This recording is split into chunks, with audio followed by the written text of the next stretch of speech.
নমস্কাৰ সকলোলৈ। শ্ৰীমদ ভগৱত গীতা হৈছে এনেকুৱা এখন গ্ৰন্থ যিখন গ্ৰন্থ অতি সহজে আমাৰ বোধগম্য নহয়। গীতা সহজে বুজিব পৰা নাযায়, কিন্তু গীতাৰ যোগেদি গীতাৰ মাধ্যমেদি আমাৰ জীৱন উপলব্ধি কৰা সহজ হৈ পৰে। গীতাৰ মাজেদি জীৱনক বুজিব পৰা যায়। গীতা হৈছে নিজেই এখন সম্পূৰ্ণ দৰ্শন জীৱনৰ বাবে আৰু আমাৰ পথ প্ৰদৰ্শক। সেয়েহে সকলোৱে গীতা অধ্যয়ন কৰা উচিত। ইয়াত কোনো ধৰ্মৰ কথা নাথাকে, ইয়াত কোনো সময়ৰ কথা নাথাকে, বয়সৰ কথা নাথাকে। সকলো শ্ৰেণীৰ সকলো মানুহে শ্ৰীমদ ভগৱত গীতা অধ্যয়ন কৰিব পাৰে। গীতাৰ যোগেদি জীৱনক উপলব্ধি কৰিব পাৰে।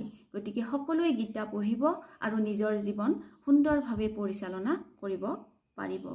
গতিকে আপোনালোকে কমেণ্ট কৰিব কেনেকুৱা পালে আৰু মোৰ পেজটো ফলো কৰিবলৈ নাপাহৰিব।